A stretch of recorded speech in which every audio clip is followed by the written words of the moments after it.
Hello and welcome to our Changemaker series, Talk to Dr. Koko, program that gives voice to changemakers in our society. Today we're going to be talking about a very interesting topic that's all over the news right now, which is colorectal cancer or colon cancer as it's popularly known. And we will be dedicating this episode to the memory of Chadwick Boseman, the Black Panther. I'm your host today, and my name is Dr. Koko.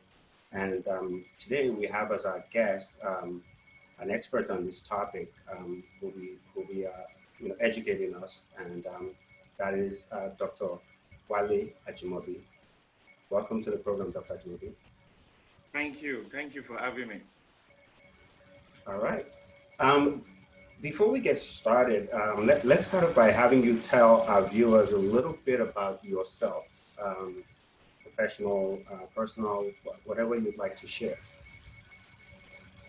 Yeah, I'm Wale Ajumobi. I'm a board certified gastroenterologist. I practice here in California, US.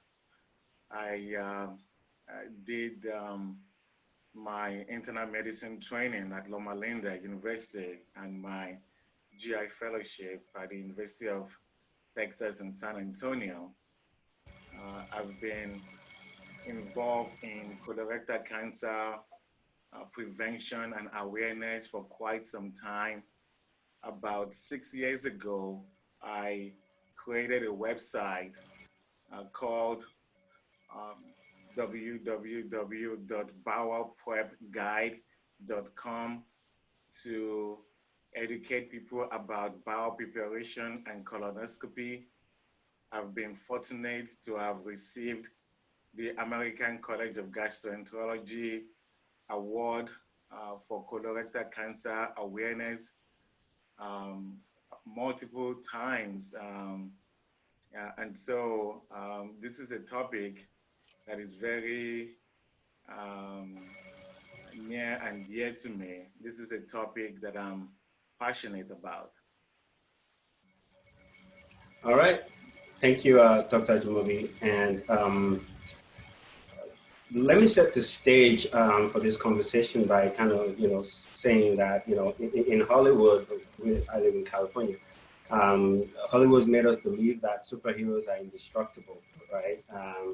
But the sudden announcement of the death of my favorite superhero, Chadwick Boseman, the Black Panther, came as a surprise to many people um, around the world who never knew that he was fighting fictitious, as he was fighting fictitious villain in that movie, Black Panther, he was at the same time, now we know, quietly fighting a real life villain, colon cancer. And since his death, many people have become curious about this disease, and some a little bit worried, and obviously so for this killer cancer, colorectal cancer or colon cancer, as it's commonly known. So let's start off by asking Dr. Jimobi, can you tell us, our viewers, what is colon cancer? Colon cancer, or better described as colorectal cancer, is cancer that originates from the colon or the rectum. It is the second leading cause of cancer death in the US, and it is also the second leading cause of cancer death in the world, according to the Wow. World Health Organization. And so this is an important cancer to recognize. Wow. Second killer in the US and in the world. I didn't even know that because it's not really as popular as breast cancer, lung cancer, and the others.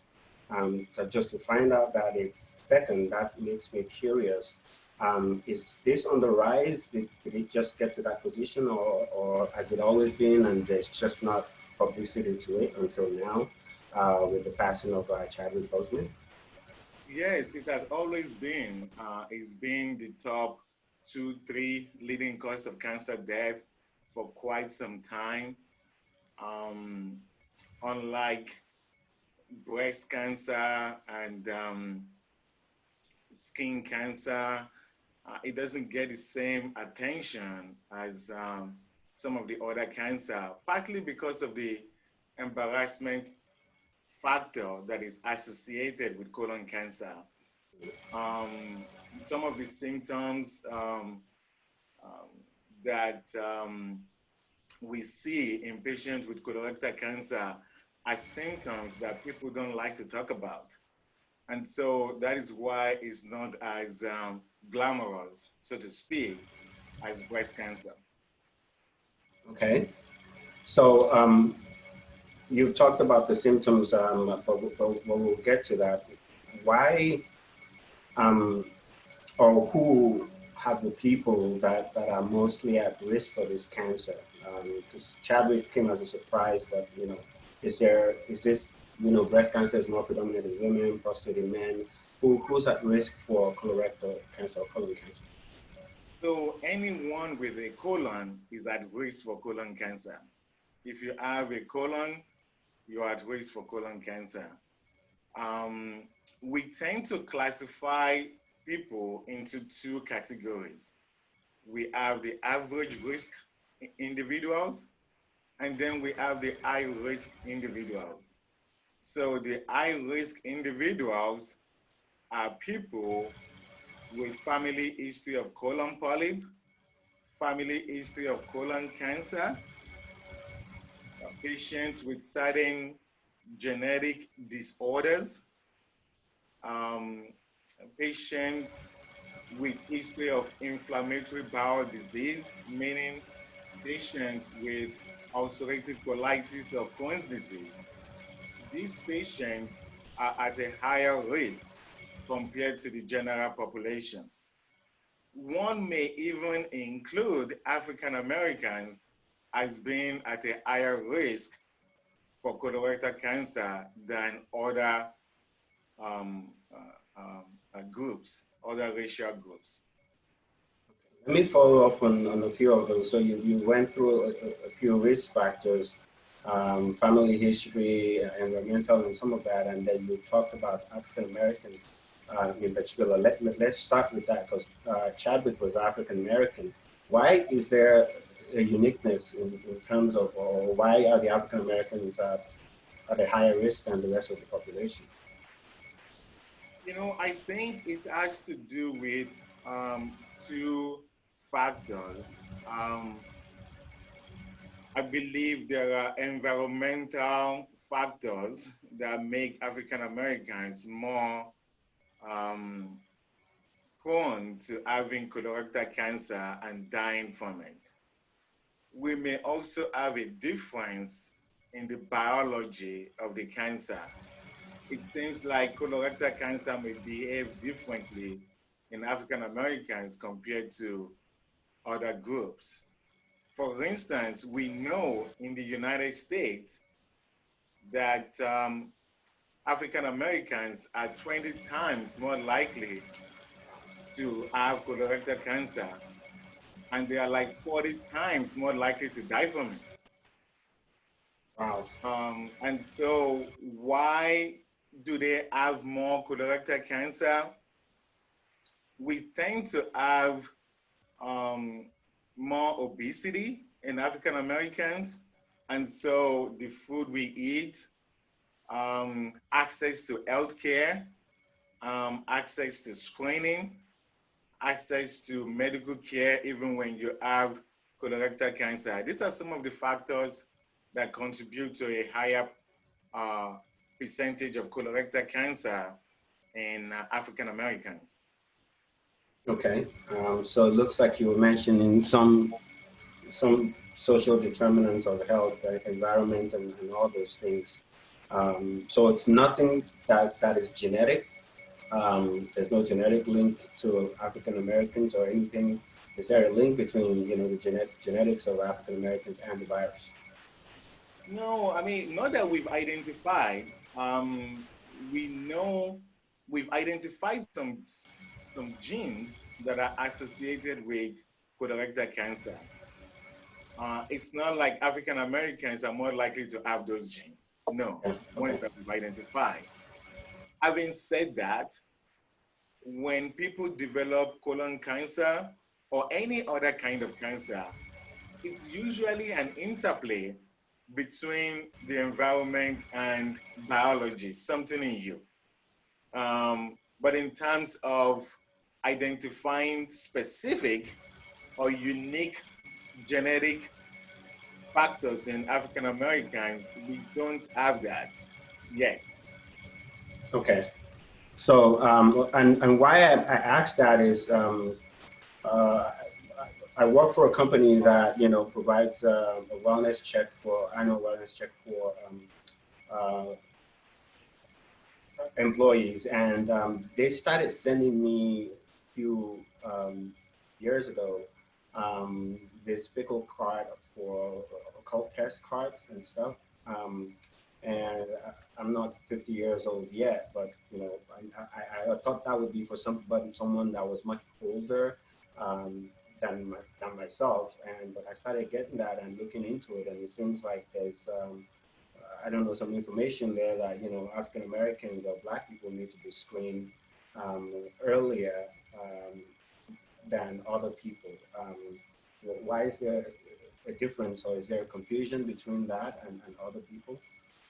Yes, the American College of Gastroenterology was the very first big medical society to say that African Americans should begin screening at age 45 compared to the rest of the population. So most people start screening at age 50. But for African Americans, the American College of Gastroenterology recommend the age of 45. And the reason why they gave that recommendation is based on the statistics that I gave you earlier. One, they are more likely to have the disease. Two, they are more likely to die from the disease. And so that is the justification for the younger age for African Americans.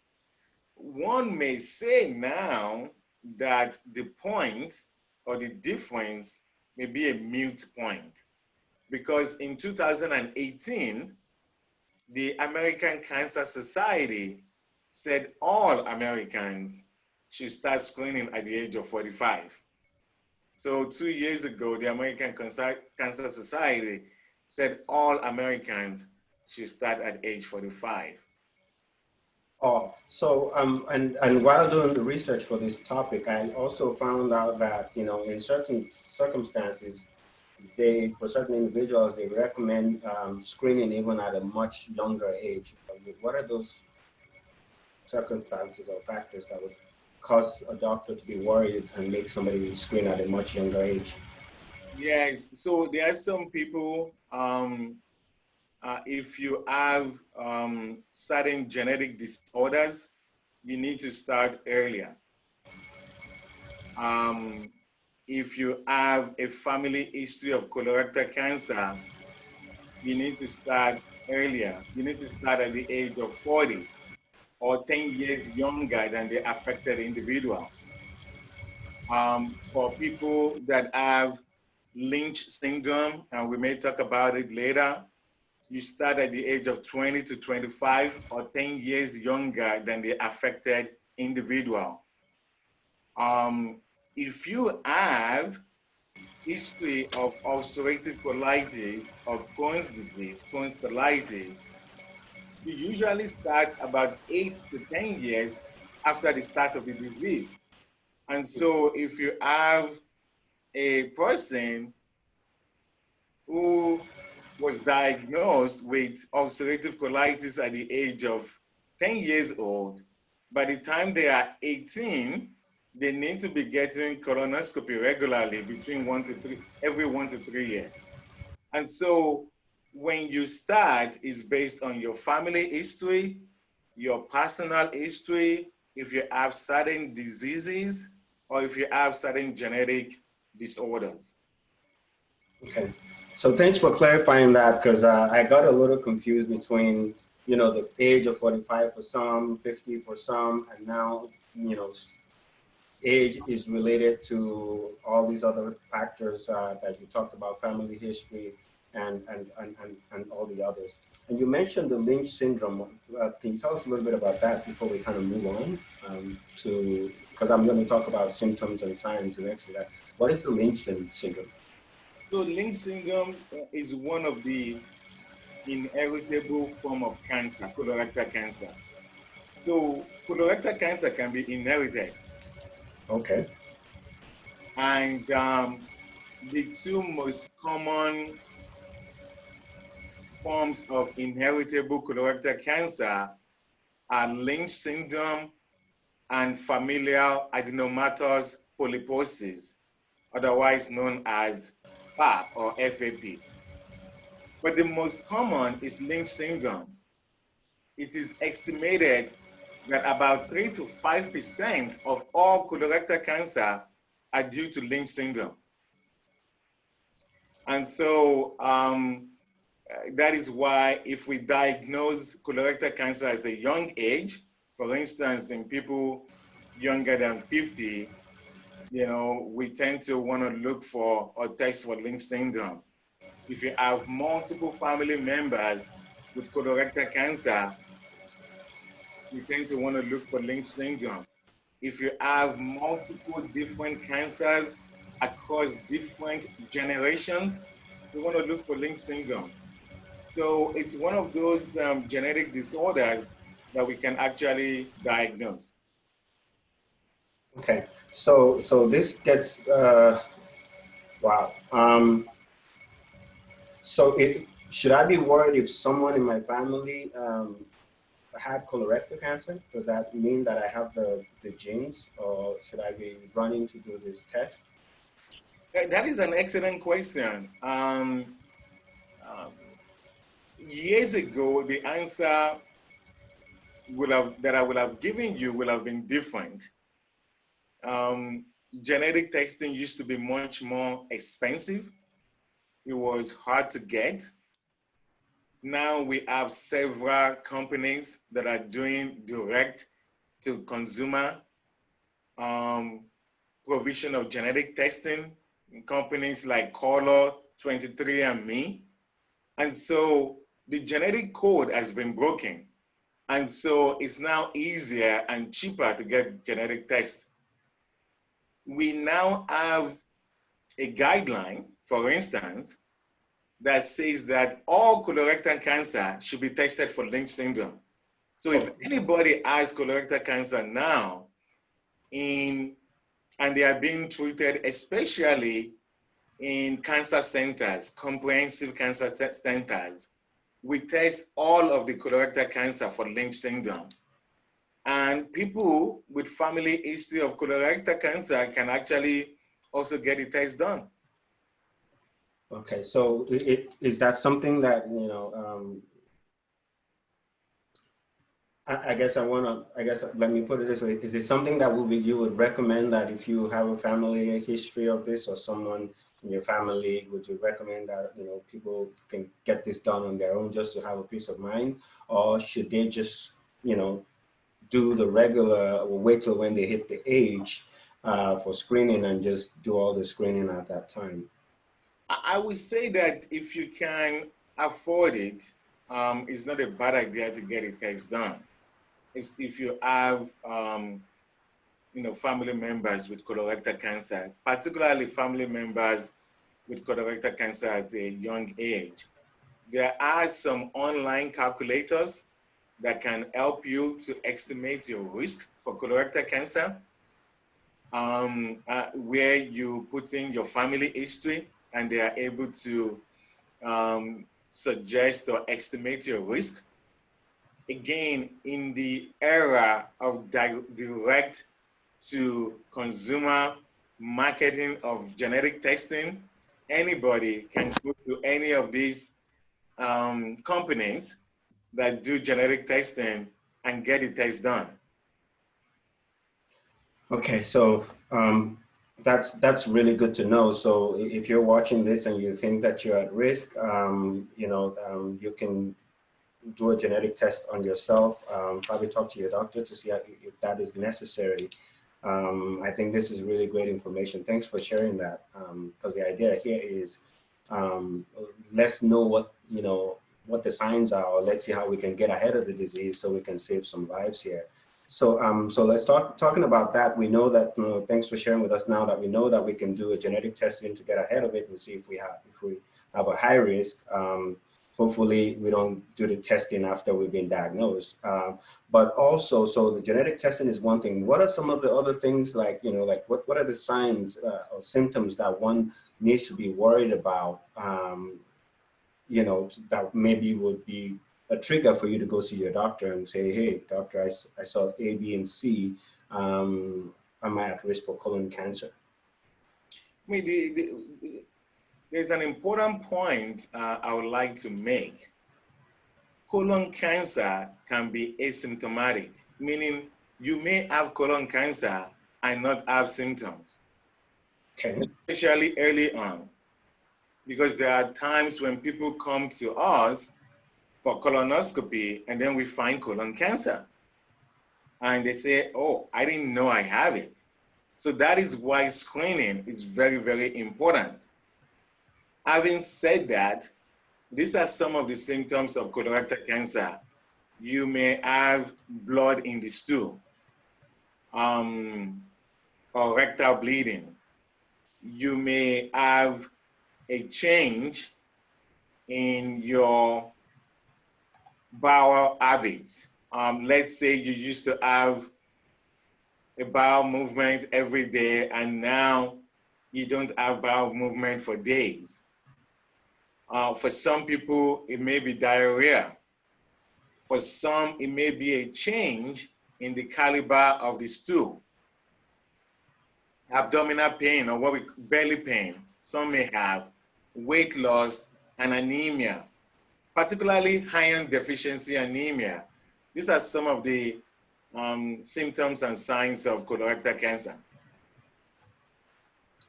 Okay, so you mentioned some things that personally to me are kind of concerning, because I think a lot of Americans or Africans or Black people or white people, everybody's had diarrhea.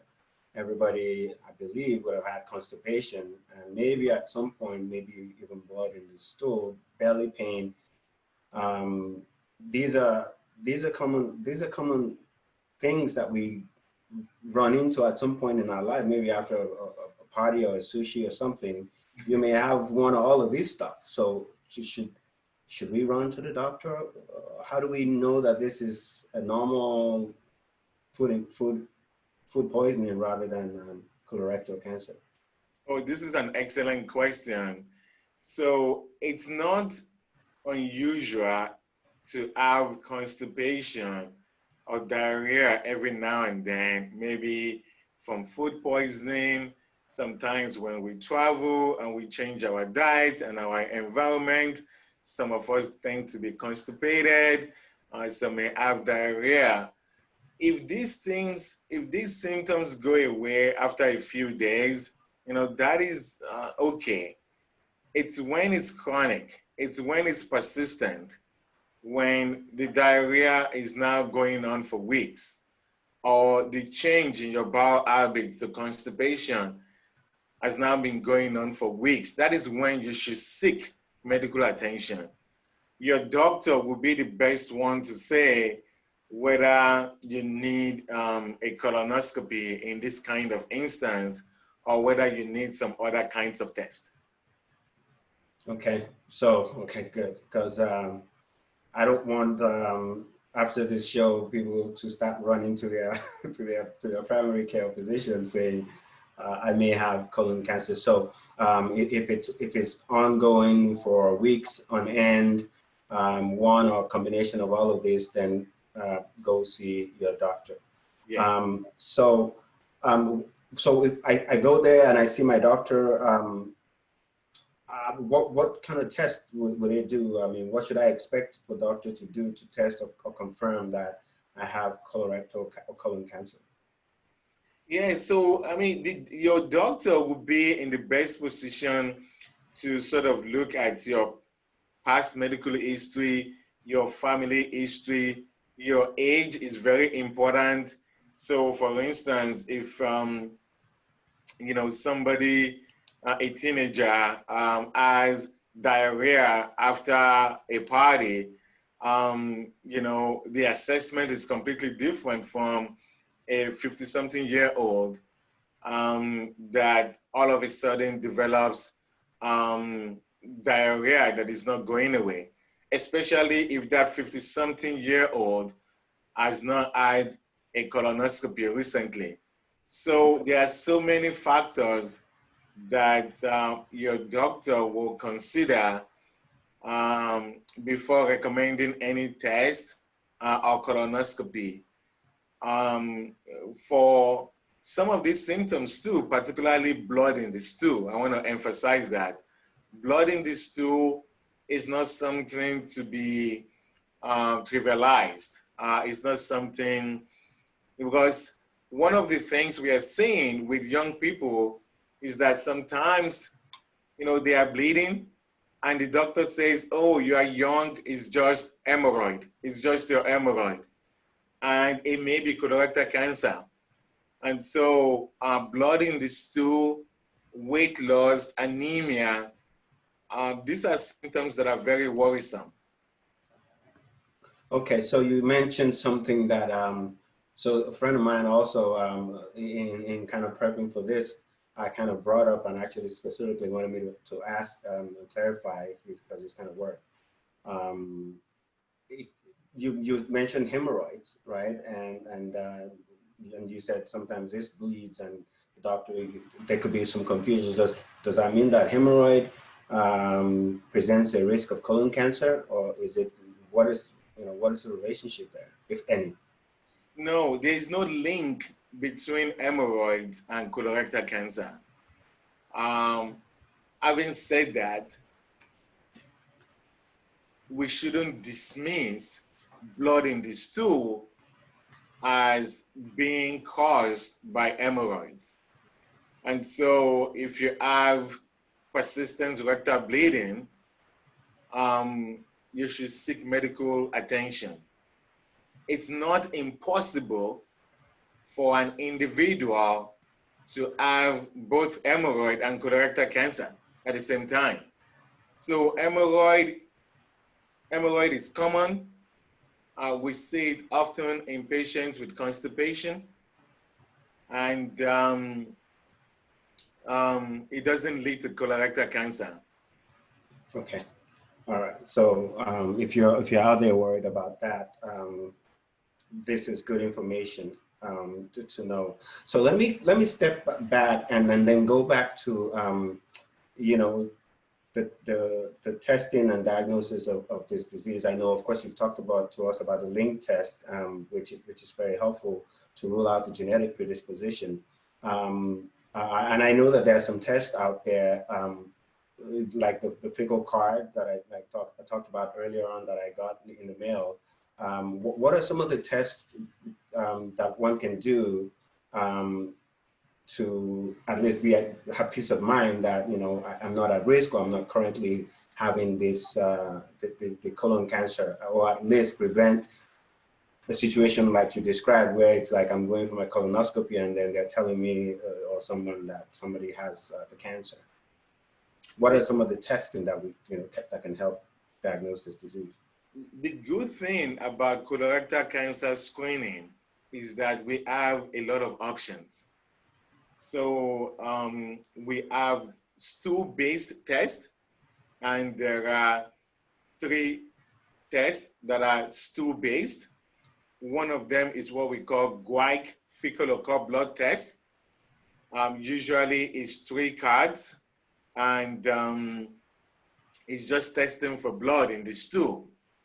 The second stool test is what we call fecal immunochemical test, or FIT test.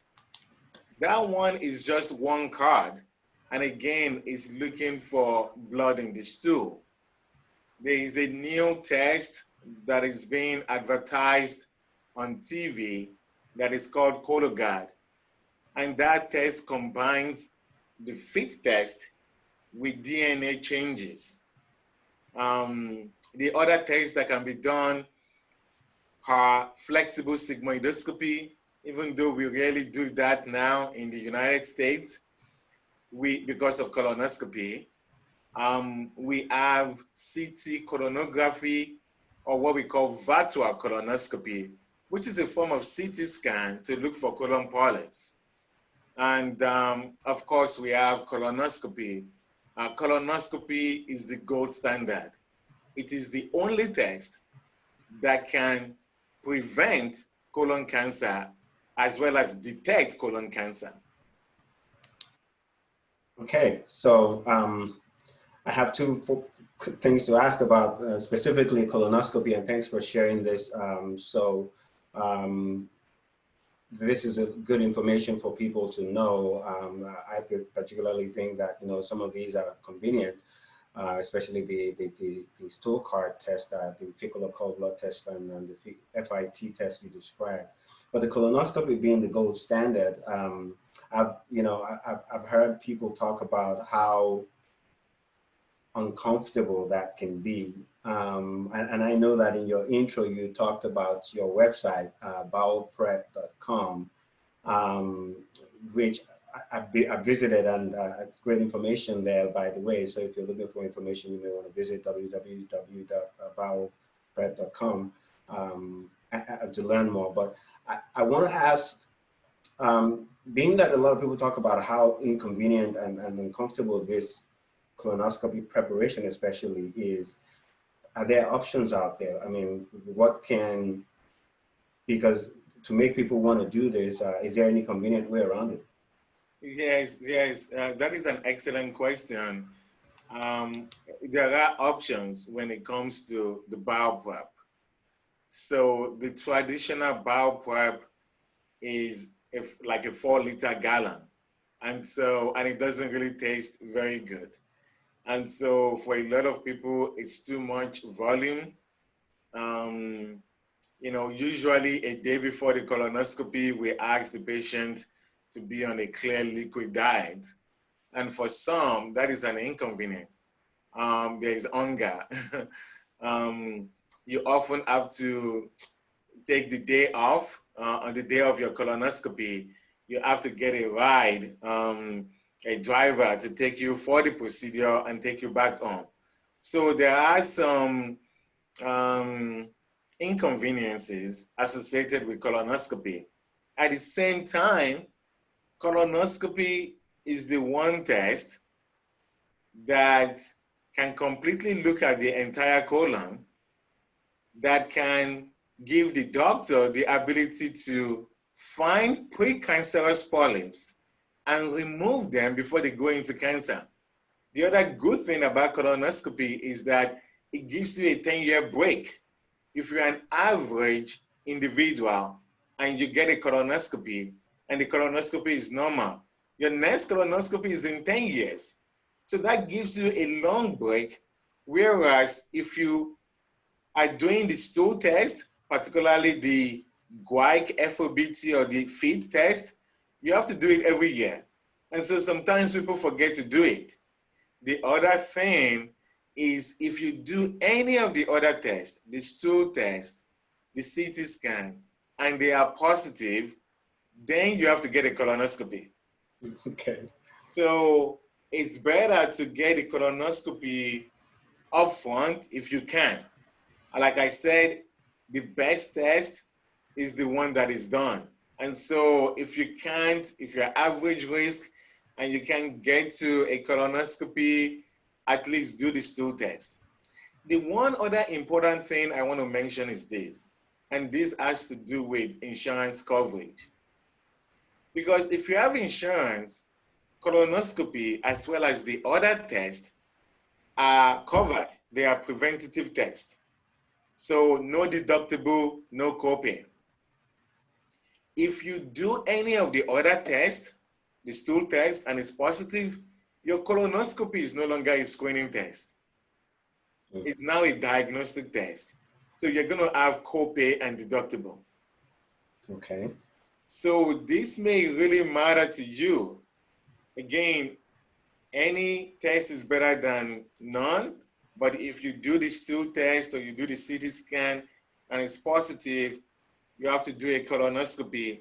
And at that point, your colonoscopy is no longer completely covered, no copay, no deductible. It's now a diagnostic test. So you have to pay your deductible and copay. So it sounds like the gold standard is the best standard. Yes. Okay, so thanks for that. For a lot of us that would, be approaching that colonoscopy period, because it's a good information to know to just go straight for that. But I still have in my head my friend that I had to drive to this a few years ago, and he had this gallon that he was drinking all the day before, and we were a little younger, and then he was just miserable. And this is 2020. That was a few years ago. Is there any other way to avoid that 4-gallon, non-comfortable tasting liquid that you just described? There are so many options. Um, we now have bioprep agents that are 2 liters, 1 liter, one that is like 11 ounces. So we have options. You don't have to do the 4 liter gallon. You do not have to do the 4 liter gallon.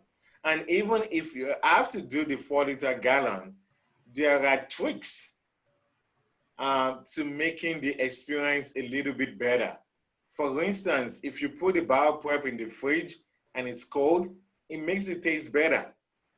If you can use a straw and just put a straw at the back of your throat and just suck it down. You can buy cough drops, candies like house cough drops, and you can suck on it while you drink your prep. It makes the taste better. You can definitely add artificial, taste, flavor enhancers. You can add lemon to your prep. So there's so many things that you can do, even for the large volume drinks, to make the taste or to make the experience better. But to answer your question, in 2020, there are alternatives.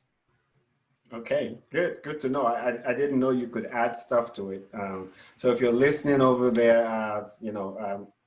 Dr. Ajumobi has given us some tips and tricks to make the colonoscopy prep drink a little bit better.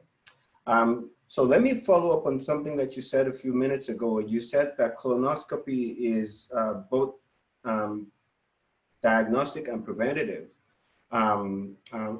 for the colon cancer, because you can take, while doing the investigation, you can go out and take out the polyps or young polyps that are in the colon.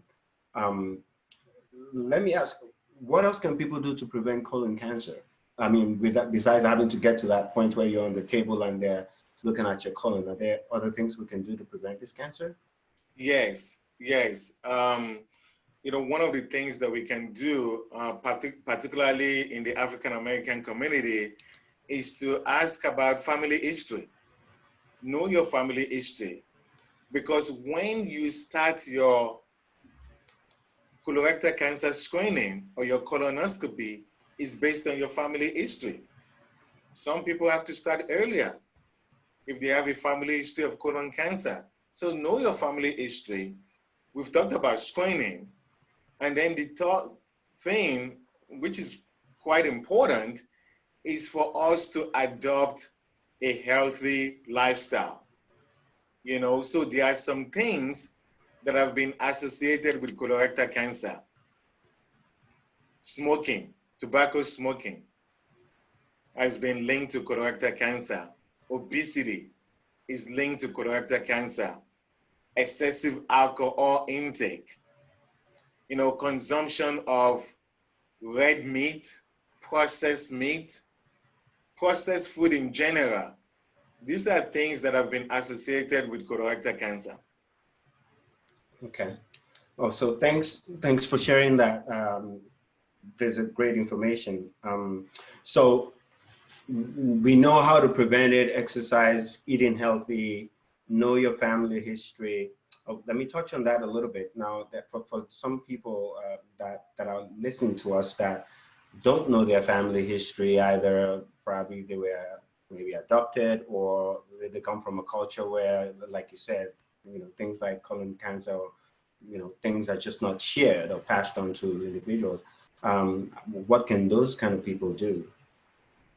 Yes. So the other, if you don't know your family history, or if you're adopted, the other things that we mentioned are very, very important, meaning your lifestyle, exercise, alcohol in moderation, avoiding these foods that we mentioned, red meat, processed food, and then getting your screening test on time.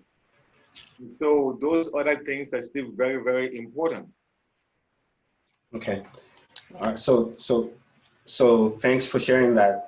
Let's talk about now. We talked about um, the prevention of it. We've talked about signs and symptoms. So we've talked about screening and the testing. So what next? If someone gets diagnosed with colon cancer, what should they expect?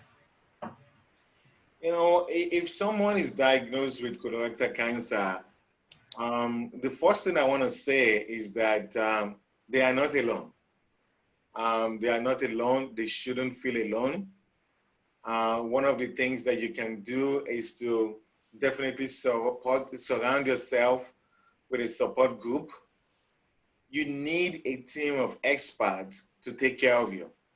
And so that includes the gastroenterologist, the medical oncologist, the colorectal surgeon. So you need a team of experts to guide you as to what to do. There is treatment for colorectal cancer. Can you tell us a little bit more about those treatments? Are they surgical, medical? I mean, how is it treated? And because why I ask that is, I'm still struggling with, Chadwick Boseman, Black Panther. I believe he's got the resources available to beat this disease.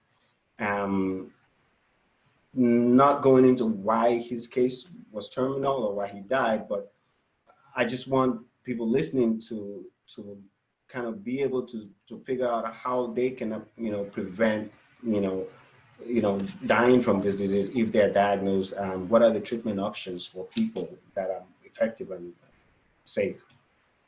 So the treatment for colorectal cancer is based on the stage of colorectal cancer.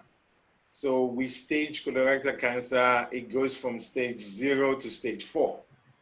So for instance, stage 0 colon cancer is just confined to the wall of the colon, to the innermost wall of the colon.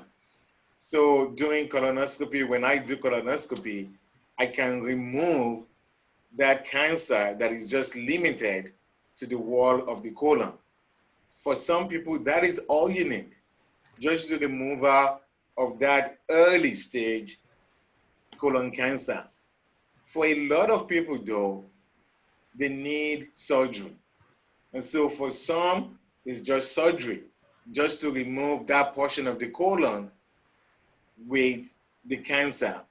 Some people need chemotherapy, and some need radiotherapy or radiation therapy. And so the kind of treatment that you get is based on the stage of the cancer. So what is the outlook like if God forbid, someone gets a diagnosis today and say, hey, you have stage X cancer?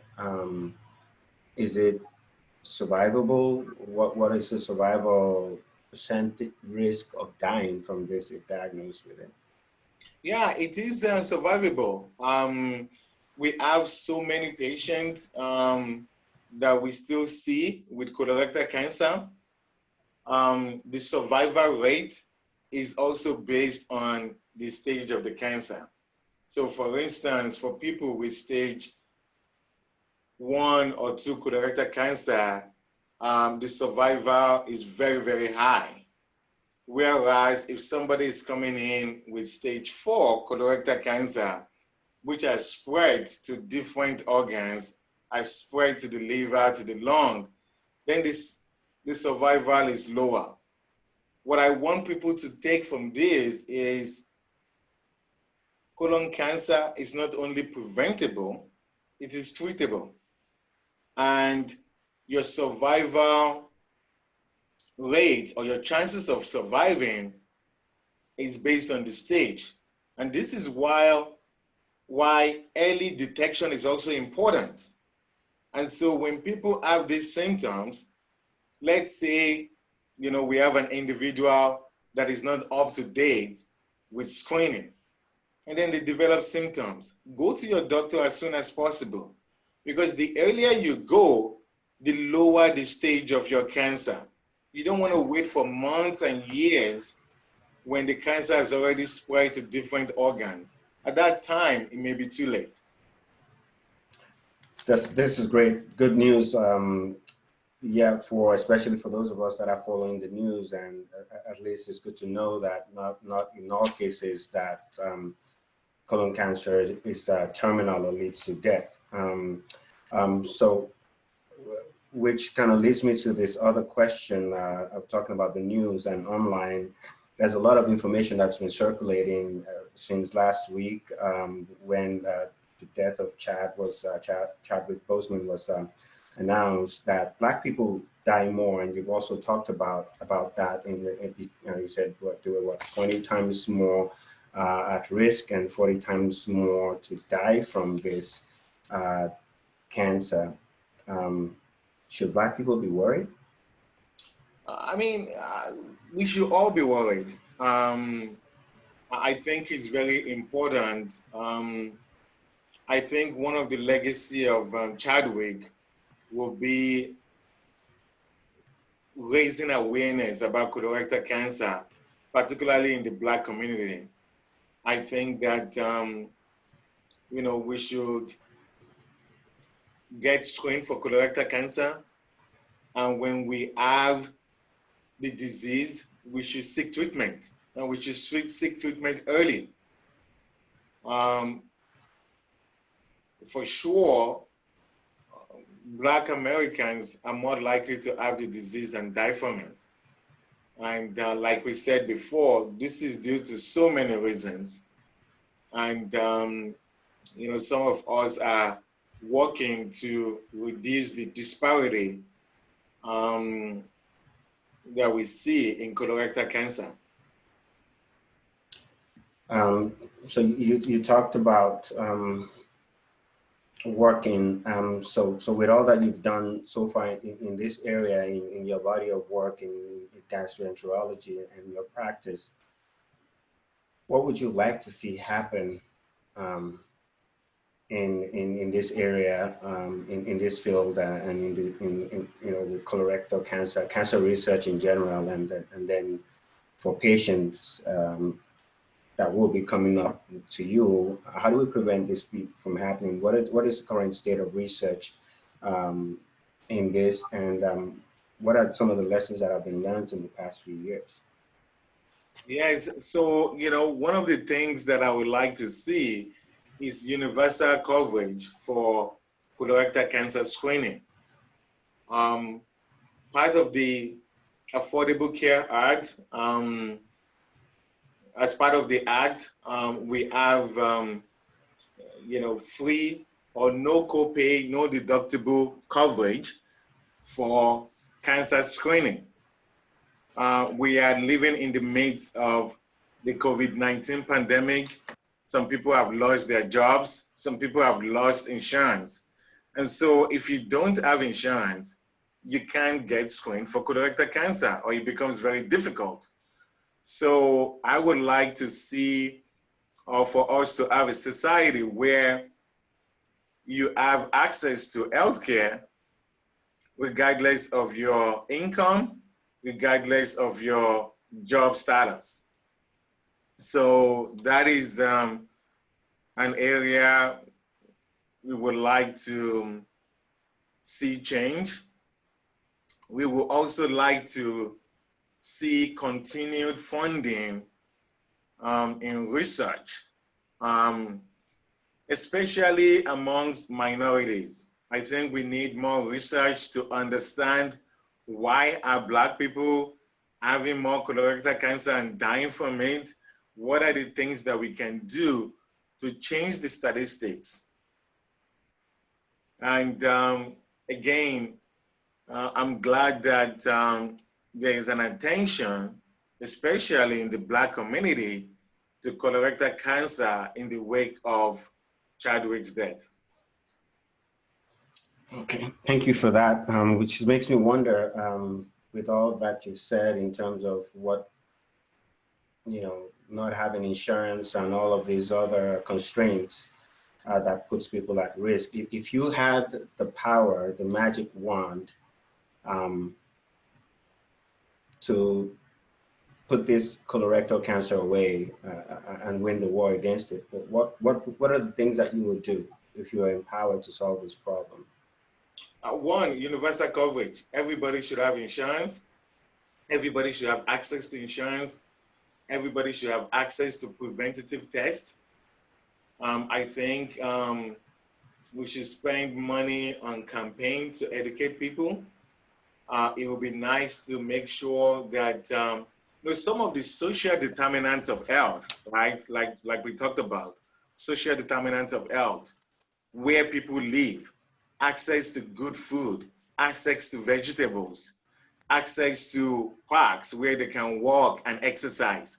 All of these things are very important.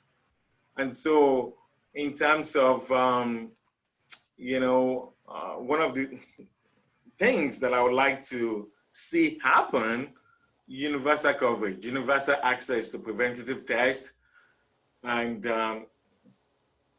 treatment for colorectal cancer. So thank you.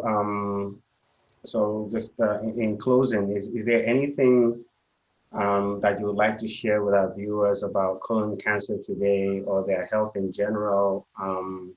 Any passing words, or at least those that are watching this, what is the biggest takeaway from our conversation today?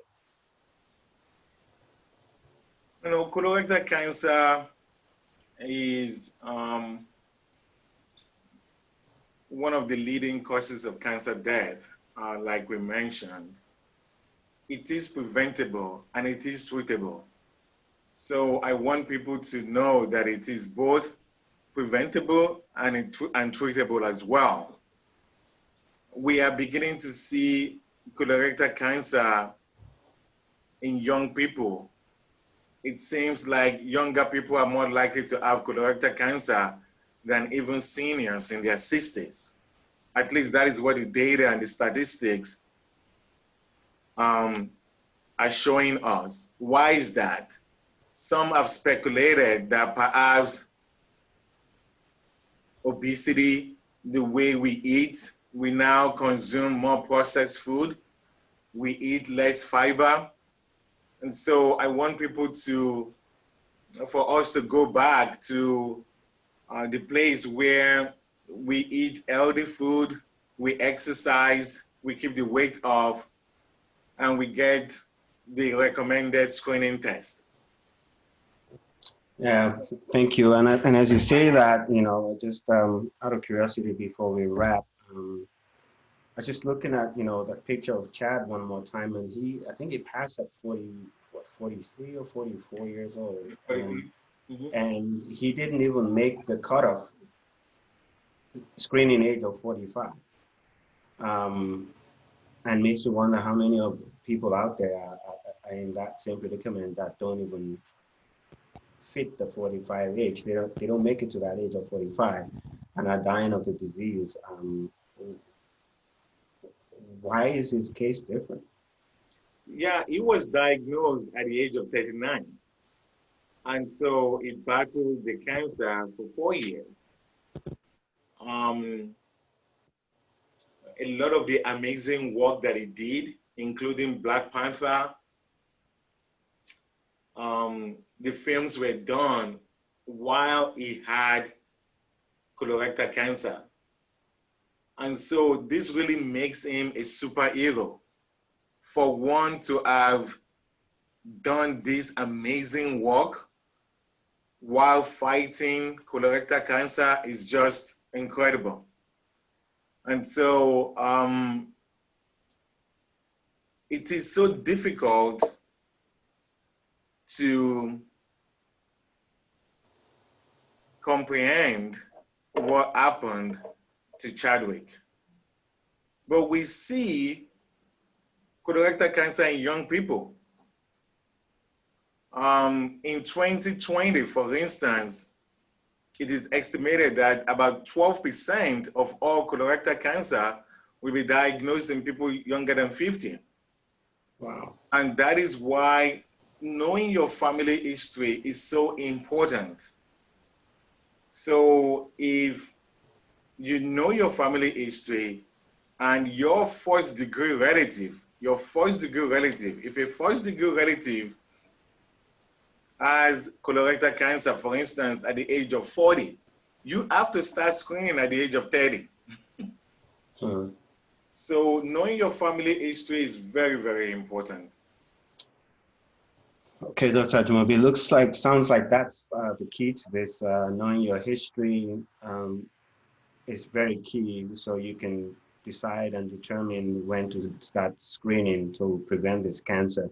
And of course, I guess for all of us that have been watching, also following the advice of Dr. Ajumobi with exercise, eating healthy, and just pretty much doing the right thing and talking to your doctor, things that are helpful. And I'm hoping that maybe somebody with the powers that be would listen to this and listen to the recommendation of Dr. Ajumobi that, making sure that everybody has access to preventative screening, which requires access to healthcare insurance, are key factors to prevent this factor that he's just said, that there's going to be more diagnoses of younger people younger than 50 in the 2020s. So that said, I want to just wrap by saying thanks for being our guest on the show, Dr. Ajumobi. On our show, Talk to Dr. Koko. This show is meant to give voice to change makers such as yourself in our community, and I hope that you will come back someday to share some more important information with our viewers in the future. So to those of you that are watching, we've come to the end of today's episode. And from me, it's thank you. I am Dr. Koko, and I look forward to you joining us on the next episode. If you have any questions, please post, and you can like or share this podcast and YouTube series with those people that are dear to your family and your life. You may be saving their lives. So, from me, Dr. Koko, thank you, Dr. Ajumobi. We hope to see you again, and thank you all for watching. See you on the next episode. Thank you. Thank you.